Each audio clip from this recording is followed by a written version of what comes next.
So, traditional Jewish, Christian, or Muslim.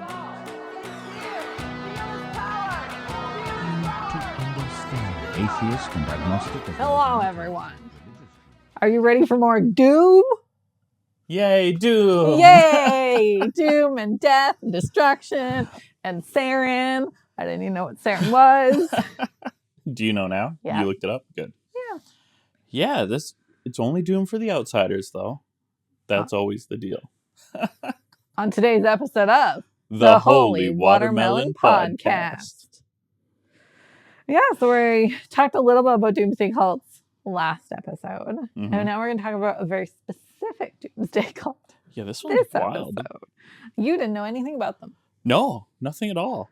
Okay, I had maybe a year ago, maybe a little bit longer, had somebody share with me one of their promotional animes. And then I completely forgot about it. Definitely didn't remember to associate it with this group when you first started talking about it. But now I know more. There you go. So today we're talking about AUM Shinrikyo. It is a Japanese death cult. I guess doomsday cult. They didn't kill themselves. Death They cult killed applies. other people. Killed lots of other people. Yeah. That's kind of their thing. Yeah. Yeah, they've been around since the 80s and they're still around today. Yeah. But their founder was executed 2018. So that's 6 years ago. Yeah. That's pretty fresh. Right. All right. So who is this founder? The founder is known as Shoko Asahara, but that's not the name he was born with. The name he was born with was Chizuo Matsumoto. That's as close as I feel like I can actually get to pronouncing it right. I feel like I'm close. Yeah, I like it. I don't speak Japanese, and maybe if you're offended by my pronunciation, remember I'm a white guy from Canada. And that's what our Discord is for, to let us know how offended you are. So, yeah, Shoko Asahara was a really weird kid. What kind of weird? I mean, like most cult leaders and serial killers, he was a bully. No. He dreamt of ruling a kingdom of robots. He had sci-fi fantasies. I mean, that's not that weird. It's a little weird. It's a little nerdy, but the robot thing is kind of important for later on. Sure. He would extort his fellow classmates. That's definitely alarming behavior. Yep. Yeah. So, just mean. Sure. Just general mean kid. Okay. He was born with infantile glaucoma, and so Shoko was almost completely blind. And so as an adult, he ended up practicing acupuncture and Chinese medicine, which is apparently a very common career for people who in China or I guess Japan who don't have their eyesight. You know, if I am the kind of person who is inclined to pay somebody to stick a whole bunch of needles into me, and I know that a part of this, the philosophy that backs this up, is that there's specific places where you want these needles to be. I don't know if I'm going to a blind dude for that service. I hear you. My understanding of acupuncture, and I guess Chinese medicine by extension, is its energies, right? So, like, what point are you seeing? I think they feel for the point more than they see the point, because you get that's fair 80-pound child or a 350-pound football player. They're going to feel different. They're going to feel different. The spot on their calf, one has a lot more calf than the other, right? Yeah. So you can't just go, oh, it's an inch below the knee. Well, if you're 6'5" or 5'2", that changes drastically. You know? I understand. I also don't believe there's a whole lot of value in acupuncture. Sure. I think generally speaking, if you stab a person a whole bunch, their body's going to react and go, oh, we need to heal some stuff. And I feel like that's the whole magic of acupuncture. Sure. I'm just saying, I don't know if you need to see the two. You might be right. All All right. I don't love the idea of a blind dude sticking me with needles. Then don't go to Shoko Asahara. Oh, Right. wait. You can't. Because he's dead. Well, and he stopped that pretty quick because he was convicted of practicing pharmacy without a license and selling unregulated drugs. That's fantastic. Not only was he not allowed to do what he was doing professionally, but he was selling stuff that he should not, that nobody is supposed to be selling. There you go. That's great. So this is just kind of like his early life. During his time practicing acupuncture, he was running a medicine shop, and he was developing interest in religion as well at this time. Ooh. He spent a lot of time learning about Buddhism, Taoism, Chinese astrology, Western esotericism, and more. We're going to start seeing Christianity pop up and anime. Other weird shit pop up. So this is about the time when he changed his name. Remember, he was Chizuo, and now he's Shoko Asahara. I wonder if part of the motivation behind that was leave behind this persona that is now a convicted criminal.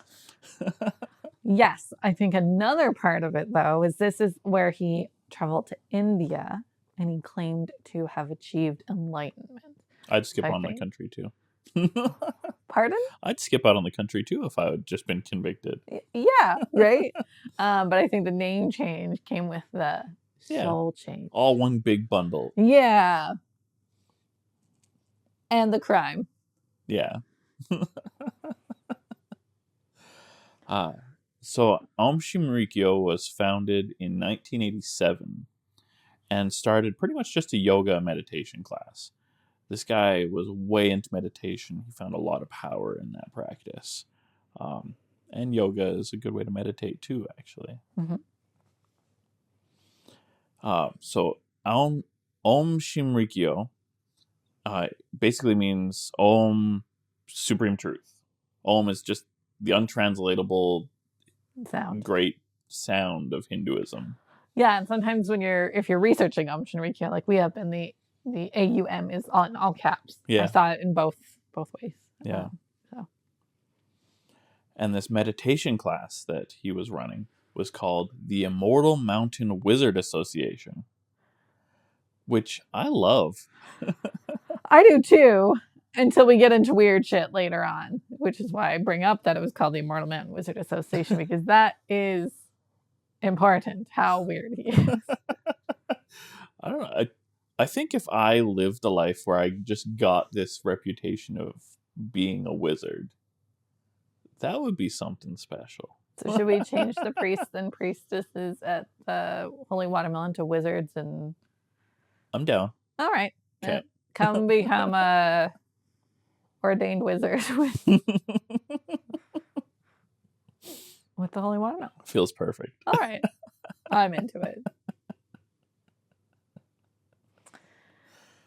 Part of Asahara's success in recruitment came from writing books and speaking at universities. And he got a whole bunch of young members involved in AUM Shinrikyo.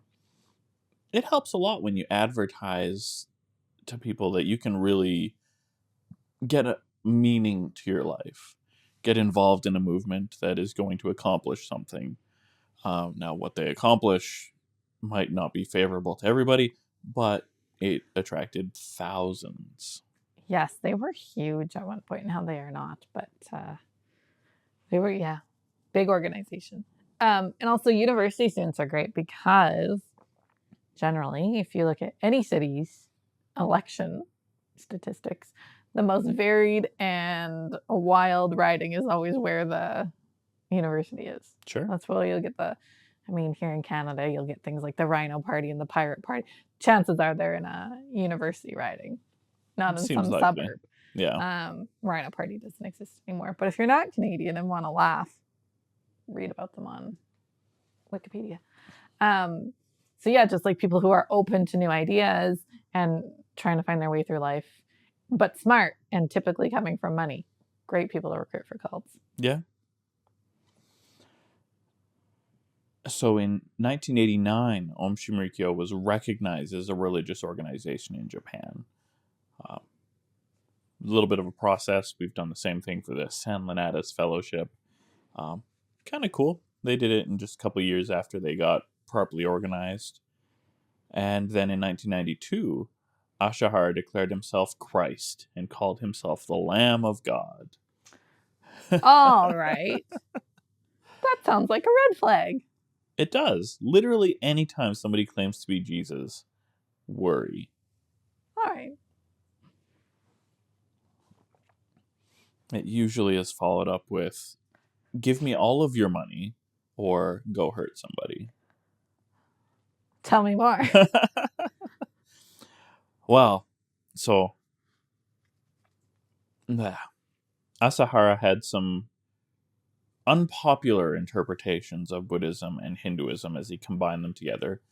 And so we've used the word syncretic before, where things get combined and usually also modified a little bit based on the other beliefs of the people in charge. So Asahara didn't think Japanese Buddhism was good enough. He was more impressed with Theravada and Tibetan Buddhism. Tibetan Buddhism has some interesting ideas that don't get published a whole lot. One of them is the idea that it can be okay to kill people who disagree with you. Interesting. Yeah, it's a little bit of trouble. It's like if somebody is going to impede your work or harm you, if you're the good guy, that would bring upon them bad karma. So you are saving them. It's not just justifiable, it is a mercy to stop them from continuing to collect bad karma by ending their life. It's a bad framework to be living in. It is. But it reminds me of like jihad of the sword. Sure, yeah. Where you're allowed to do that if you feel threatened, but what causes someone to feel threatened can be really muddy. Well, yeah, if you are being a threatening person, you're going to feel threatened more. Yeah. So that's what that reminds me of. Yeah, absolutely. And we'll get into this in greater detail later on. AUM Shinrikyo, we're threatening a lot of people. No. Yes.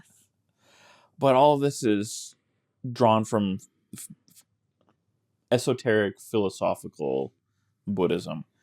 And they sold the idea that supernatural powers could be developed through yoga and meditation. It's way into yoga and meditation. They're also taught to reject materialism, which is generally a positive thing. You'll see it in a lot of religions. And that's hard to argue with, except for with the things that they did to contradict that. Yeah, I don't like this. Makes me uncomfortable. Yeah. The believers were encouraged to pay sometimes thousands of dollars, which is hundreds of thousands of yen. Makes it sound more impressive. For Asahara's bathwater. Gross. Or his hair. Double gross. Or even his blood. Ugh. We don't have verifiable records saying that it was actually his blood, but people were paying to receive what they believed was his blood. Vampires, AUM Shinrikyo, Christianity, unhealthy fascination with blood, all three of them. Fair. Not all Christians are into blood, but an awful lot of them really are. I would say the majority. Yeah, this claim that having these material objects from the guru, who claims to be the Lamb of God, is really fascinating. Well, and what a great way for the cult to get the funds. Right? Don't be materialistic unless it's these things, which puts money in our pocket. Yeah. Perfect plan. Yeah, don't worry about buying the newest Sony product. Worry about going to our spread shop. Exactly. Who said that? Forget material things unless it's a Holy Watermelon t-shirt. Yeah, got to get that church merch. Church merch. Ugh. There's also a lot of focused worship for Shiva, the Hindu destroyer. We've mentioned this before, no religion is monolithic, and there's a lot of different cults that focus on Shiva of Hindu origin, but look at Shiva in a lot of different ways, and not all of them are destructive and rude. Some of them are very destructive and rude, and this is one of them. Yeah. Well, and I think when we think of Shiva, they're in a trinity. The Trimurti. Yeah. Trinity's fair when you carry the Christian baggage off of the word. But I think in sort of your base level Hinduism, it's just the cycle of you need the destroyer so you can be reborn. Yeah. Which, I mean, I guess, to be fair, Yeah. we're going to get to that. That's in AUM Shinrikyo. Generally, when we're talking about the destroyer, it's always with the positive spin. Right. Generally. Yeah. Even tarot death is not a negative card. Right. It just means change. There were also elements of Christianity with AUM Shinrikyo, especially the idea of the end times and revelation. We're going to get more into that. I feel like in the 80s and 90s, Revelation as a biblical book got very popular in non-Christian zones of entertainment. Interesting. We got the Omen series, helped boost that a little bit. Wasn't Armageddon a big movie in the 90s, in the late 90s? Yeah, but that wasn't that the Bruce Willis, Ben Affleck movie with just a comet hitting the earth and was not religious at all? I don't remember. I've never seen it. Oh, you'd like it. Okay. Yeah, it's not religious. Okay. It's just, we're worried about the end of the world. All right. Yeah. It's an annoying name for somebody who remembers that Armageddon literally is just Mount Megiddo. a place in the Middle East. Right. And we should also remind everyone that apocalypse means revelation. Means revelation. Yeah. Because that's another one that people screw up. Asahara was also fascinated, and this showed up in AUM Shinrikyo, with Nostradamus, Hitler, Isaac Asimov, and the anime. And if you don't, that already is a red flag. So I like Isaac Asimov. Yeah, sure. I like anime. He had some weird, interesting ideas about the future, which definitely inspired this guy who was way into sci-fi stuff. Anime, hard to avoid anime in Japan, I think. Nostradamus, we've talked about him before in our prophecy episode, that he was just a nutter. Yeah. He never came up with any good prophecies on his own, just repeated a lot of others. Yeah, and his prophecies were like horoscopes, big enough that of course they came true. Liking Hitler? That's a problem. Yeah, and I'm curious if he liked Hitler because of being part of a weird Japanese community that still reflected on a positive relationship with Hitler from decades previous, or if he picked this up when he traveled to India, where he's more broadly liked. What I read is that he thought he was a great leader. I'm curious what qualities somebody is highlighting when they say that. How do you define a great leader and then also say Hitler? Yeah, that's tough business. Not a fan. I guess he oppressed several nations. And he did, he convinced all of Austria to say, yeah, we want you to be our leader, when he was the leader of Germany.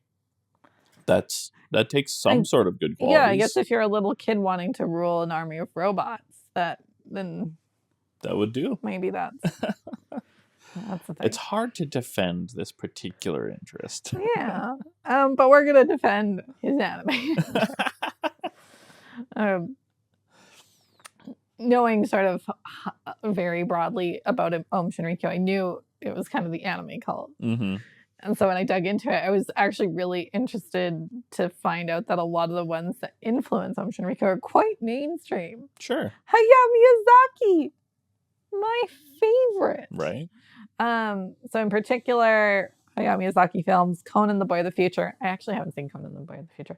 But one of my favorites, Nausicaa of the Valley of the Wind, are two Hayao Miyazaki films that influence Shinrikyo beliefs.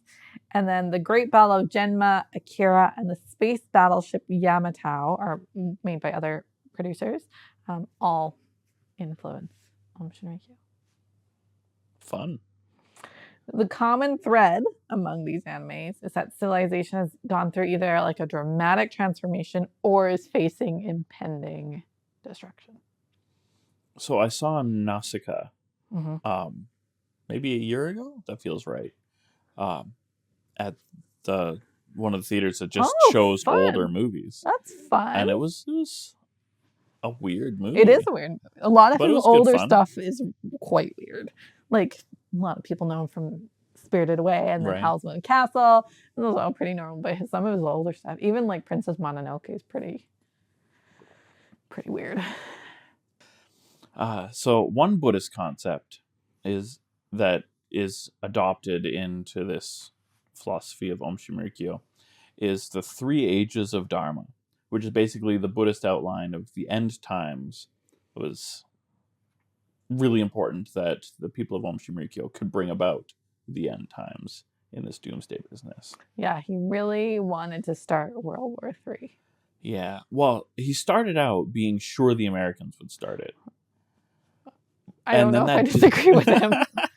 He was too soon. Yeah, and he got impatient. He'd been promising people that this third world war was going to happen and that everyone was going to be wiped out except for the believers because nuclear power is very effective in destroying people. And he figured, well, if the Americans aren't going to start the third world war, we're going to have to start doing what we can to start the third world war. It's bad. It is. And again, this is the whole doomsday idea of like Aum Shinrikyo would bring about World War III, and the only people who would survive who would be Aum Shinrikyo members. Yeah. As far as doomsday cults go, that's a terrifying philosophy. If you're going to actively cause the destruction of everybody else, and the only way to be safe is to stay with us, that's a good way to keep people from running away, maybe? Yeah. So it would keep many people from running away. Probably not all of them. Yeah. So another weird thing is Asahara. We've talked about this in our Buddhism episode, that there's this idea that eventually Buddhism is supposed to fall away, like it has a couple other cycles past, and then an enlightened one brings it back to what it was originally. What that means is a point of argument forever. But Asahara intended to recover the original Buddhism, believing that it had been lost. And so this would make him a messiah-type figure for the Buddhists who believe in him, which is kind of interesting, I guess. Weirdly enough, he believes that this formula includes many elements of Christian prophecy. Yeah, he really liked the Revelation. Yeah. What's not to like? See episode, I don't even remember. We did the Revelation years ago. I think we called it Apocalypse Now? Question mark? Yeah. Aum Shinrikyo published a wild series of anime videos to advertise Asahara's virtues and superhuman powers. You can find them on YouTube. We'll post a link in show notes, and maybe we can have a discussion in our Discord. That would be good. They're wild. Just wild. I know, and you sent them to me, and I probably should watch them, but I'm just like, I don't know if I have the mental capacity to tolerate. Well, you can't really multitask. Somebody was kind enough to upload after the video hit YouTube, closed caption in English. All of the audios in Japanese. Fair. So you have to pay attention. Okay, well, one of those then I really need the sub-projects. mental capacity to both read captions and put up with someone's bullshit. Yeah. But the guy responsible for the captions did a really good job of keeping the intended flavor of the language so that it would read as though the work had actually been done by somebody who was faithful, even though it was not done by a believer. Nice. Yeah, That's so you good. get the full crazy. All right. Well, thank you, person who translated that for us. Yeah. Another weird thing about this organization, and I didn't get the full map of how the organization is mapped out, just the summary of how things worked, that they did intend to replace all the necessary governments when things fell apart, that AUM Shinrikyo would still be properly organized as a government. So there was public works, infrastructure, all this nonsense, judiciary, executive, all this nonsense that is weird to see in any sort of cultus that isn't millions of people. I mean, eventually you get big enough where you need to be super bureaucratic. From the beginning, they set out to be this way. Weird. Yeah. I love a good bureaucracy. I'm kidding. Yeah. There's only thousands of people, but they were spread over much of Asia and a little bit beyond. So you mentioned this concept of it's okay to kill people. This philosophy that killing your enemies isn't only justified, but it is, in fact, a mercy, is in Tibetan Buddhism called Phowa.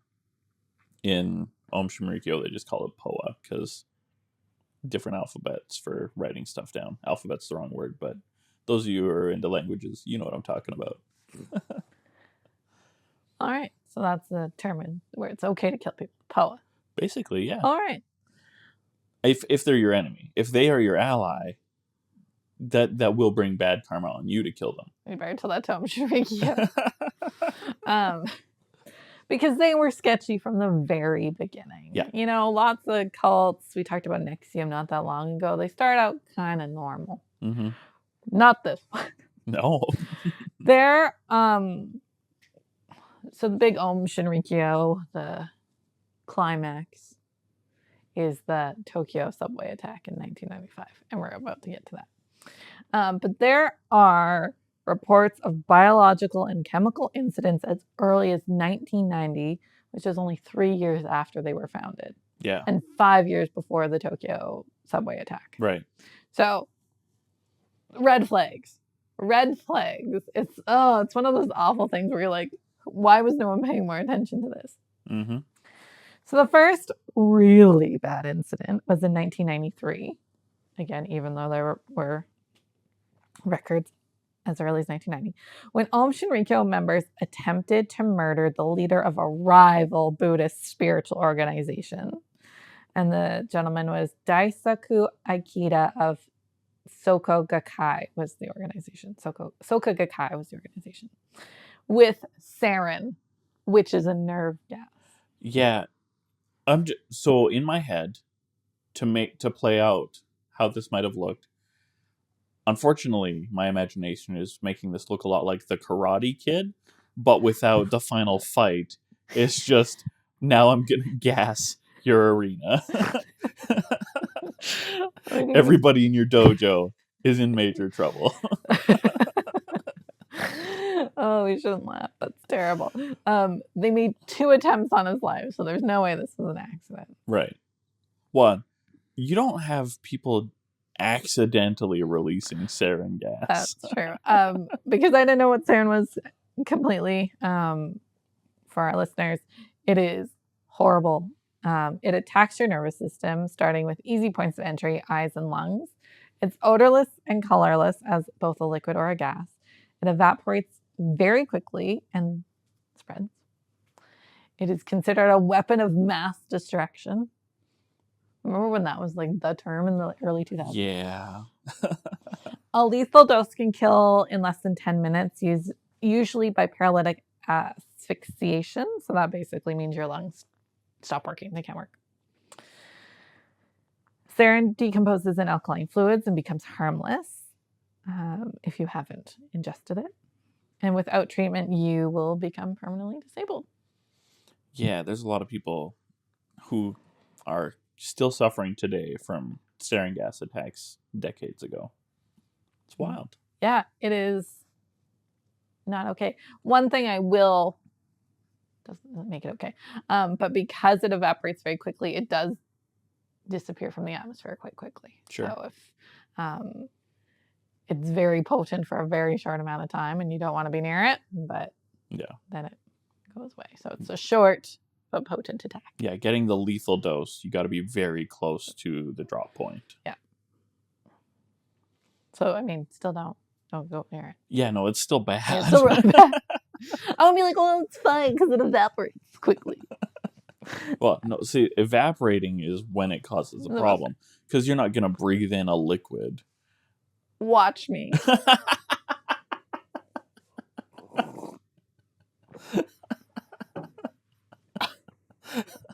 Thanks for that. You're welcome. So in 1994, members attempted another sarin murder on an attorney, Taro Takimoto, who was working on behalf of victims of AUM Shinrikyo. So they had already made enemies. They were getting lawyers to protect them and help get back at AUM Shinrikyo. And instead of realizing, oh, let's stop making enemies, they just said, well, we got more people to kill. Again, where is the oversight? Yeah, it's wild. Taro Takimoto did not die, but he did experience lasting effects because of the nerve agent. Bad times.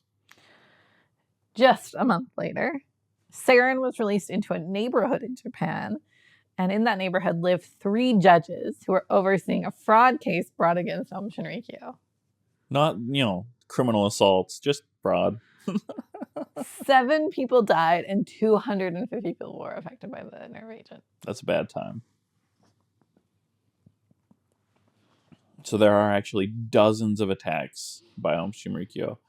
The most famous is the sarin gas attack in 1995 that we've already alluded to on the Tokyo subway. Greater detail to come. But the incident with the largest death toll happened in fall of 1994, where AUM Shinrikyo members killed 20 dissident members by spraying them with VX, another chemical nerve agent. Just directly spraying them. You don't get to put up a fight. You don't get to leave. You just need to die now. That's wild. Isn't that horrifying? And I know that Japan has stricter gun laws than we see here in North America. Nerve agents shouldn't be easier to get.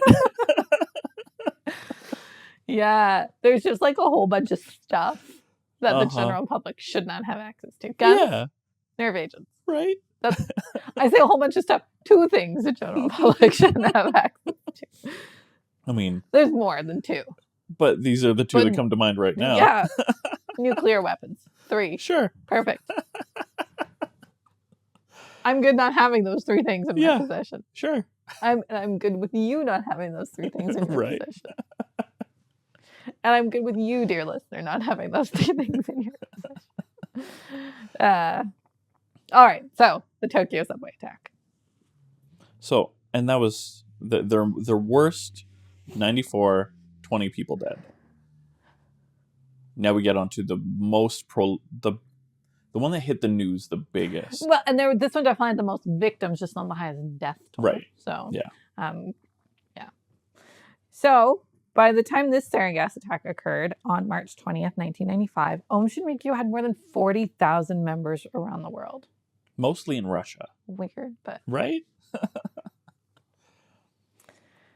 As we mentioned, Asahara wanted to start World War III, and he knew that the police were looking into AUM Shinrikyo. And so this was sort of the big reason behind the twofold reason behind the gas attack. Yeah. Let's get it started because we're running out of time. So the weird thing is there's no way this attack would cause World War III. Domestic terrorism doesn't cause international war. And also, if you're bothered by a criminal investigation of your organization, don't cause another high-profile crime. Stop committing crimes. That's easier said than done, Preston, okay? I guess. I don't know. ridiculous. During rush hour on one of the busiest train systems in the world. But reliable. Of course, Like- it's Japanese. Yeah. Japanese and Germans. Do it up. 5 members of AUM Shinrikyo released 1.3 liters of sarin in 5 different stations on 3 subway lines. This is So 1.3 liters of liquid, liquid, and which then it expands brilliantly as it Yeah. evaporates, is the word I'm looking for. Yeah. Yeah. It is the largest domestic terrorist attack in Japanese history, killing 13 people and injuring almost 6,000. That's a lot. That's a lot of people. Bad news bears. Yeah. A lot of people struggling to breathe, maybe bleeding from their eyes. And nose. And, Yeah. Bad time. So in 2018, so more than 20 years later, we finally get to see these people who have been convicted receive the death penalty. They were on death row for a long time, I guess. I don't actually know when the trials were. It must have been reasonably soon after the attacks. Don't know, but I feel like I remember seeing a video where his daughter was actually trying to get him Off death row? Yeah. Yeah. So in 2018, Shoko Asahara was executed with 6 other high-ranking leaders of AUM Shinrikyo. Less than a month later, half a dozen more members of the cult were executed. And it was only a few months later after that, January 1st, 2019, a man in Tokyo decided to live out the Grand Theft Auto dream of driving on a crowded sidewalk, specifically in retaliation for these executions. Didn't kill anybody. So if you play a lot of Grand Theft Auto, you should know that that's embarrassing. He did injure 8 people with his car, and then got out of the car when he had to and injured 1 more person with his own body. Grand Theft Auto really does bring out the worst in people. Absolutely, it does. My favorite thing to do is to go to the movie theater because that's where the most people are. Sure. The character of Trevor in Grand Theft Auto 5 is modeled after the majority of play. Yeah. And that's why they had to make him a meth addict, because it was the only explanation for his terrible behavior. Yeah. I contribute to that character on a regular basis. I just Thank love you for your running contribution. people over. But people were actually hurt. But less than you'd expect. Only 8. That's good.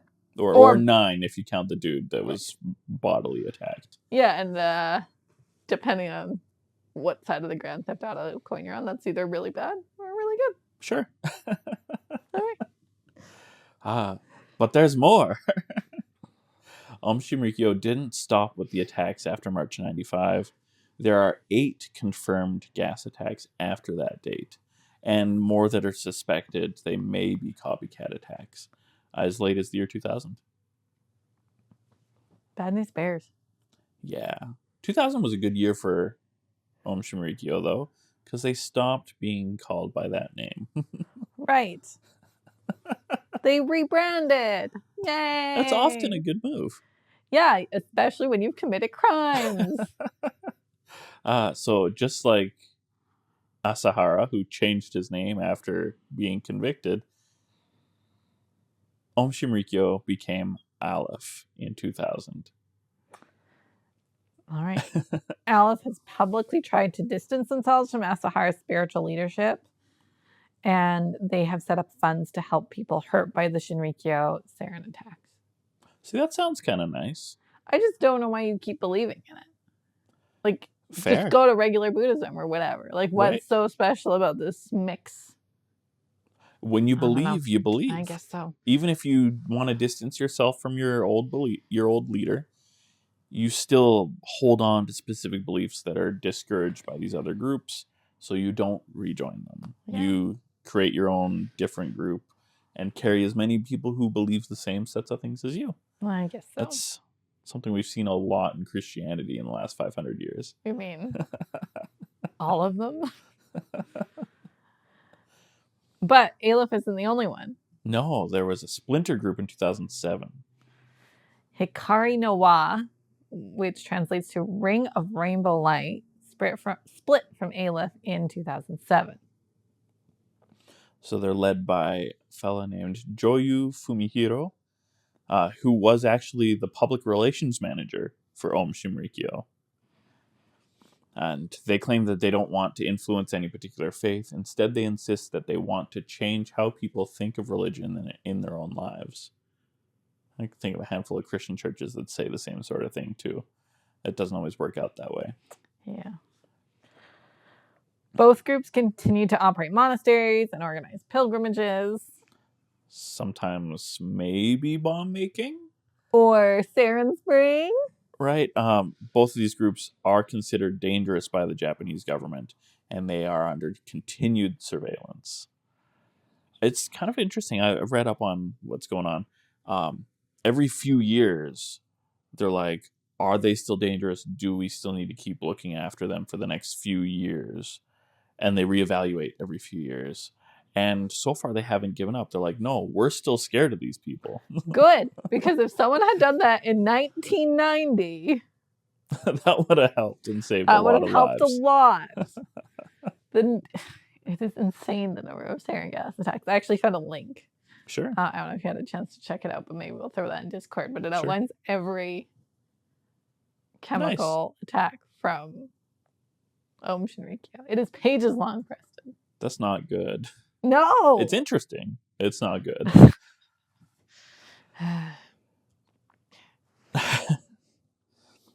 Well, these groups, specifically Aleph, has managed to stay in the news with light Scientology vibes. Are we swirling people? Oh, I don't know what you're saying. When they harass old members, it's called squirreling, the Scientologists. Oh, cool. Yeah. They might. Right. I didn't find evidence of that. But in 2017, there was a raid on 5 offices of the Aleph organization by Japanese police who were investigating the group's recruiting practices because a woman reported that she had paid tens of thousands of yen, which is honestly only hundreds of dollars, for study sessions. And that's alarming. There's not a whole lot of groups that'll charge you hundreds of dollars for a study session. So they're like, this is a weird religious practice. Is she being scammed? Is this group starting to collect funds to do more attacks? Fair. How are they getting the sarin? Who's letting them have it? I don't know. Go after those people. I don't know how easy it is to get sarin. Maybe that's a thing I should learn about. I was just gonna Google it, but I feel like that's not something You don't want to be on the list. No, I don't want to be on the list. Get stopped at the airport next time I'm there. Where to buy sarin? Well, and so the weird thing is, I'm pretty sure sarin is one of the reasons that you can't take a large bottle of water on an airplane. That makes a lot of sense. Odorless, colorless. Yeah, it looks like water. All right. Bad times. That's fair. I'm going to the airport tomorrow. Yeah? Yeah. I'm going to think Take a bottle of water. No, I'm going to think about it. No. I'm going to... No, I'm not going to... I'll implicate myself in something. That's okay. This won't be published until after your trip to the airport. I know, but I do want to go to the airport in the future. Oh, fair. I'm not going to do anything bad. I've never thought about that before. And I'm going to think about that thing you said when I'm there. Just think about it. Yeah. Not contemplate plans for the future. Just remember somebody said something. Yeah, someone said something interesting about something. That's it. The end. The end. I mean, literally, if they were successful, right? Brought about World War III. Yeah, I hadn't actually thought about the nature of suicide bombers relative to this. That if you are at the point. You're the person who throws the sarin gas down so that it evaporates. You are at the point of greatest concentration. You are very likely to be in danger unless you've come prepared. Yeah, unless you have But a you gas could, mask. and you could easily come prepared. But that would probably clue people Right? into That'd be something. suspicious. Yeah, I mean, if I just saw a random person on the subway with a gas mask, I would probably remove myself. Yeah. Just even Remember for COVID? Okay, that wasn't a gas mask. No, there were people who would walk around with gas masks. Be sure of that. I guess you probably saw a lot more with your job than I did with mine, but yeah. No, I'd still remove because they're weird. Yeah. At minimum, they're Just weird. be away from the weirdos. Yeah. Yeah. At minimum, they're weird. At max, they have a chemical weapon. Right. So Nerve gas is a bad time. yeah. So Avoid that. avoid people in gas masks. Hopefully we haven't inspired any new phobias today. If you are now more afraid of public spaces, I'm sorry. And public transportation. But generally speaking, there's not a whole lot you can do about what other people are doing. So just live your life. Yeah. And try not to get sucked into weird danger cults. That's sort of the biggest takeaway, I think, with all of our episodes. Yeah. Religion can be really fucking weird. It certainly can. People do a lot of weird things because of what they believe. Not always weird, but really often really weird. And often enough harmful. And some people have really weird beliefs. Yeah. And that's why we do this. I'm more weirded out by religion than when we started. Fair. Equally fascinated. Sure. More weirded out. All right. Well, thanks for joining us. You can join us for further discussion on Discord. You can find us on Facebook and Instagram and YouTube. And we've also got our spread shop where you can get some great church merch that we've mentioned a few times throughout this episode. Yeah, don't be materialistic unless you're buying from us. Right. And you can also become a wizard of the Holy Watermelon Church on Patreon. Thanks for joining us. Peace be with you. And salvation for By the late Middle Ages, the Christian prophecy had fulfilled itself. God is near.